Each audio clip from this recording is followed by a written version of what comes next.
welcome everyone to another episode of Hinges and Horizons. I'm Jason Stephenhagen, the Associate Minister at The Well, the United Methodist Church in Rosemont, Minnesota. And today I have the honor and the pleasure of being joined by Cindy Gregorson, the Director of Connectional Ministries and Clergy Assistant to the Bishop.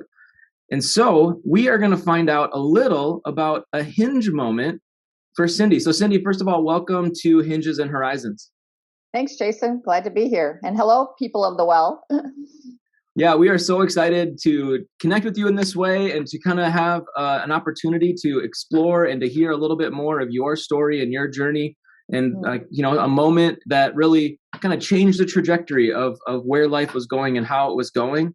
We know that you've been connected to the well for a long time through friendship and attendance and membership and all kinds of different ways. So in a way, it's not welcome to you, it's welcome back. And so we're super glad to have you with us. So tell us a little bit about a hinge moment in your life.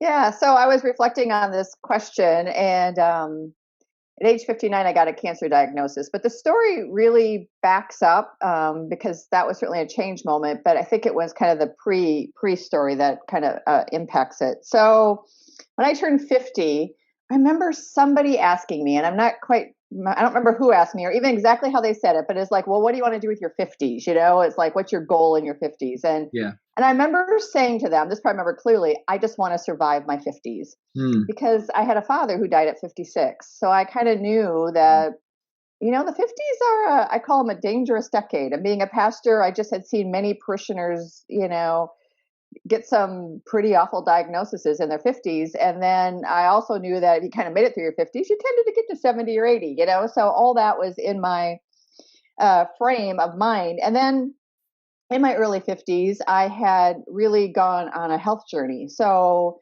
I had a doctor who said to me, if you could lose 30 pounds, you won't be diabetic. And I saw people aging. And so I started working as a trainer. I joined Weight Watchers. I lost 75 pounds. I got healthy. And I remember going to my doctor saying to me about 5 years after this, you really changed the trajectory of your life. And then at age 59, out of the blue, I get diagnosed with cancer. Wow. And I go, wait a minute, I did everything right. I got healthy. I lost weight. I did what I was supposed to do. And then, to get cancer. And it was the exact same kind of cancer that my dad died of. Wow. So it was kidney cancer, a very unusual cancer to get.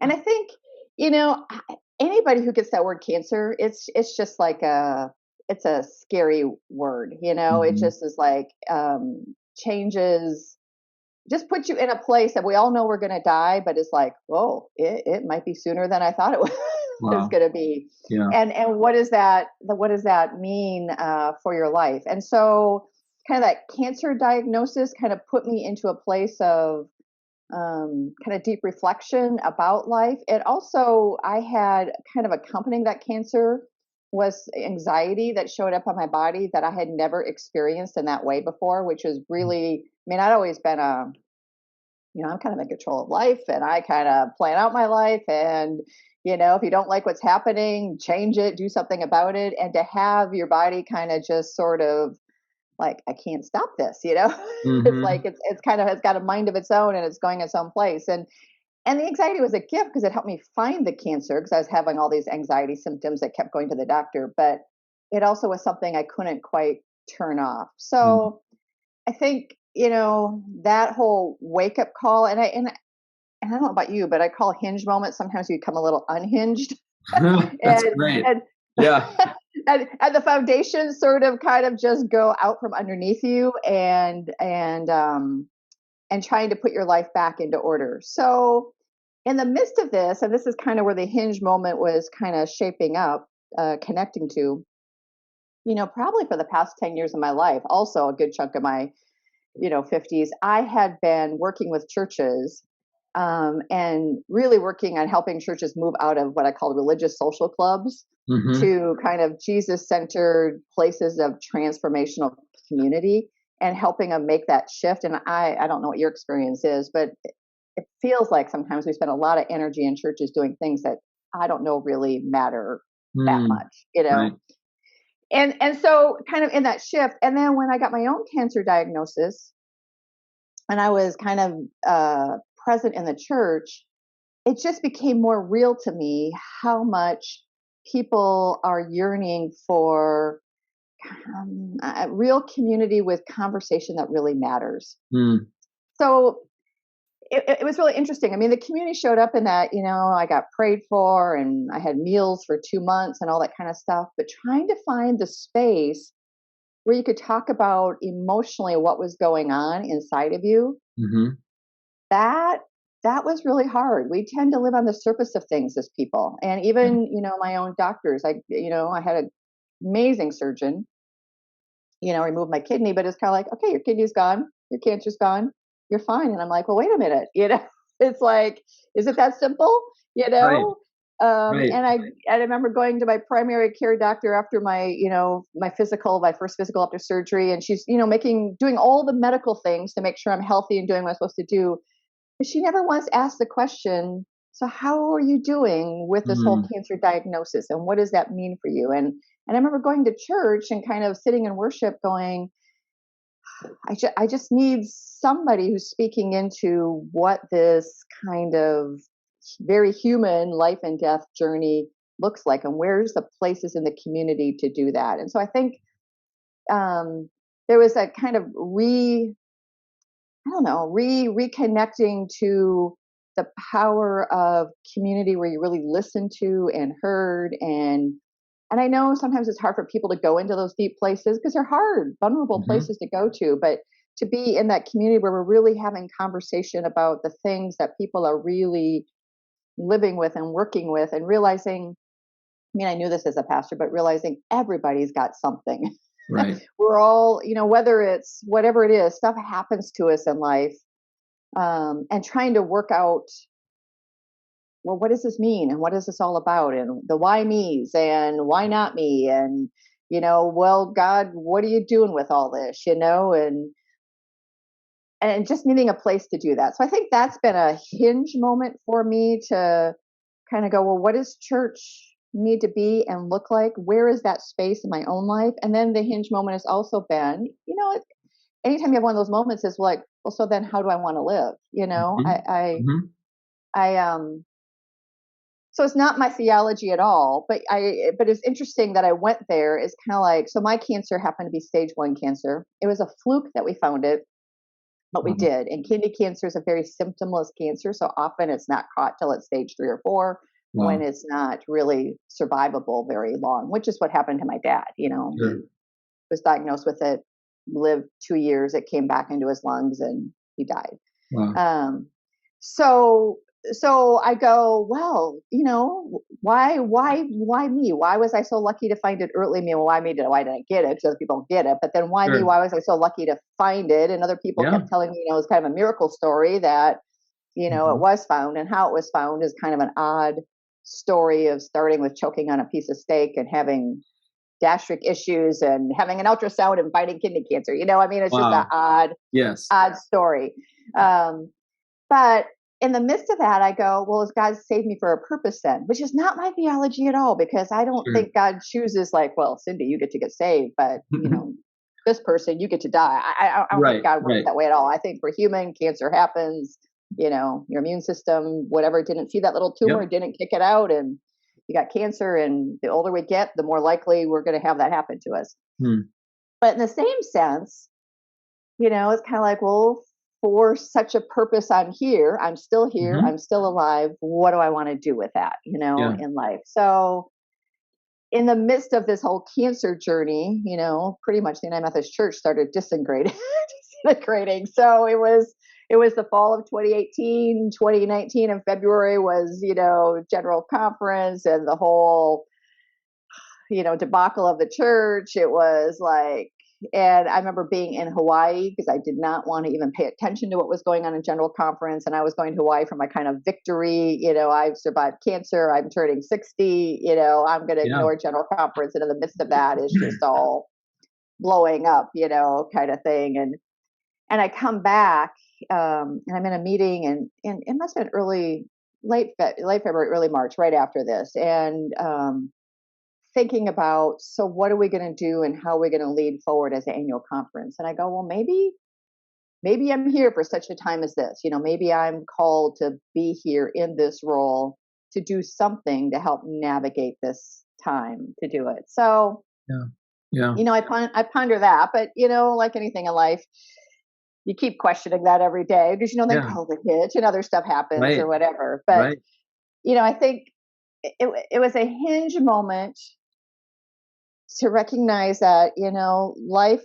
I have a quote that I use a lot. Life is, and it comes from Kate Bowler, so I have to give her credit. But life is fragile, life is finite, but we are held up by love. And so, what does it mean to live with a sense of the fragileness and the finiteness of life, to be present to every day, to really then spend time on the things that matter, to right, really see people and to um, see the world. I mean, I love being out in nature and creation and whatever. And I always have, but I've even more since yeah, cancer, being with family, being with the ones you love, and really listening to people's story and how can I listen people into life, to use a mm, Parker Palmer or Buechner yep, phrase. How yeah, can I do that in a way that's different? And then how do I live with a more, I don't know, open-handed way of life? Because the future, as much as we want to make plans, what have we learned in the past 2 years? right. The pandemic's taught us something different about planning. Yeah, and I had already learned that in cancer, so I was ahead of the game on that one. I had There kind you of learned that go. one. It was just Yeah, like, well, you can't make plans. Life's going to happen to you, and you're going to have to deal with what. And so, how do you be present to this day, the gift yeah, of this, very day, and live fully, and living as if you're going to live a long life, but knowing tomorrow it may all be gone, and what mm, does that look like? So I think how I live has been shaped differently. And I will admit, it's been a challenging learning curve because I am definitely a planner and a right, achiever and a goal oriented person, being productive. So it's right, like, oh, what's the human life? What's the purpose of human life? Maybe it is to be present and to be awake and to experience the fullness of what God's trying to do. And mm, that's it. Maybe yeah, it's not, yeah, huge accomplishments or whatever. Maybe it is. Maybe, I think there's still contribution to make, but I don't know. right. I'm kind of living more a day to day existence. So, I love it. So I have two reflections on what you say and then one like comment because I okay. think there's so much richness to what you're sharing. And thank you for your vulnerability and your honesty and openness with this. I think when you mentioned not only was your body not in the healthy place and people were caring for that through surgery and other, radiation or chemo, whatever you had to go through for that. They were taking care of your body, but the emotional and spiritual side wasn't always cared for. And we have to always see someone as a holistic human being that has relational needs, emotional needs, spiritual needs, and physical needs. And so I think that's such an important component of what you're sharing with us, that we need to care for the whole person, and not just the physical side that does need attention, right? I mean, we can't ignore Yeah. that. But then I think the other thing that you shared is, that question that you were asking, or, and the theology that you were wrestling with of, okay, why did God keep me here? Or, what am I here to do now?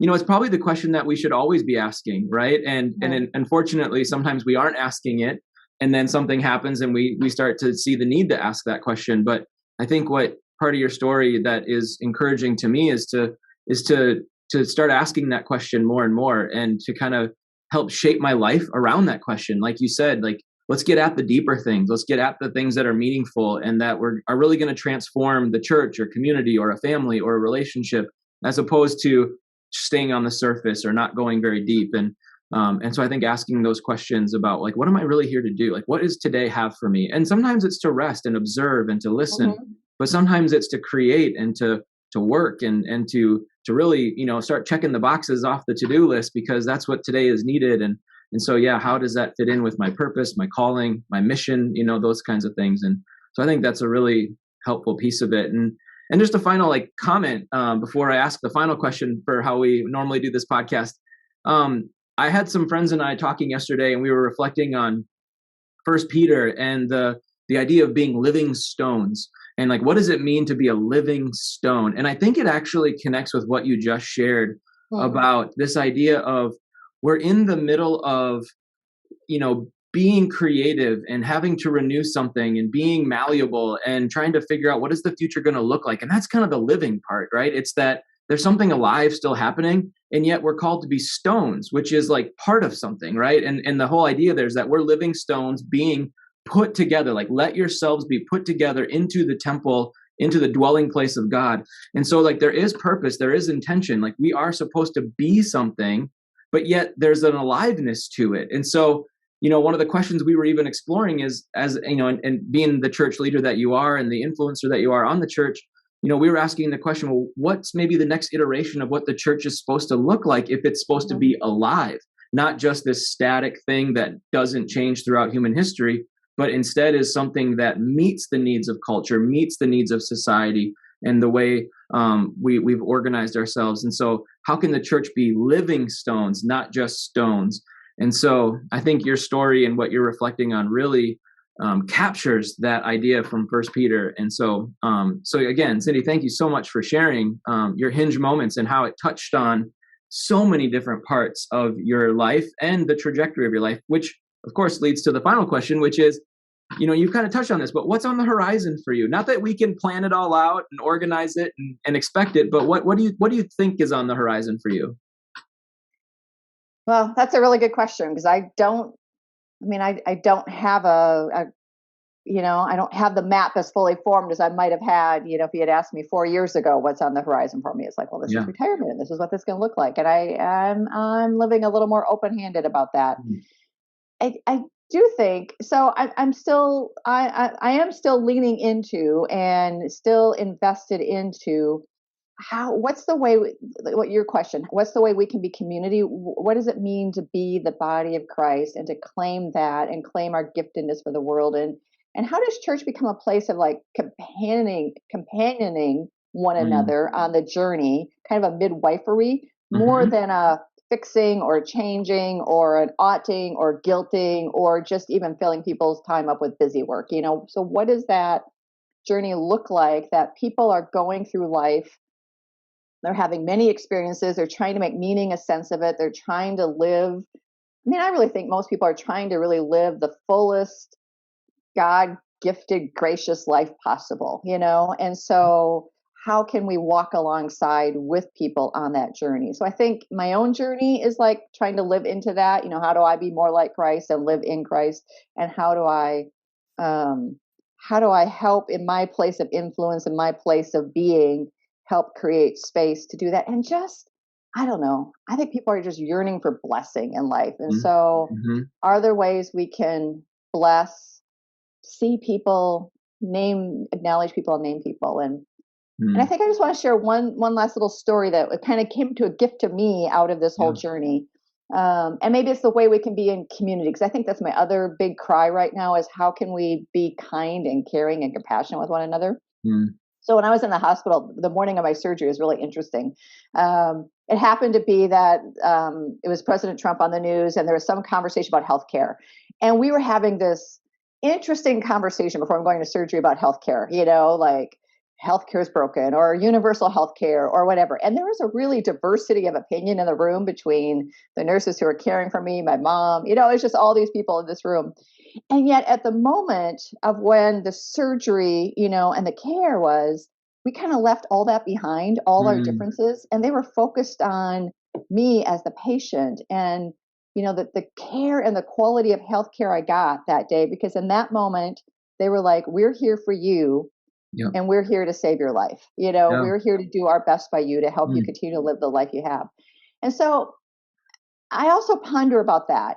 How is we let so much divide us, and even our differences and our disagreements.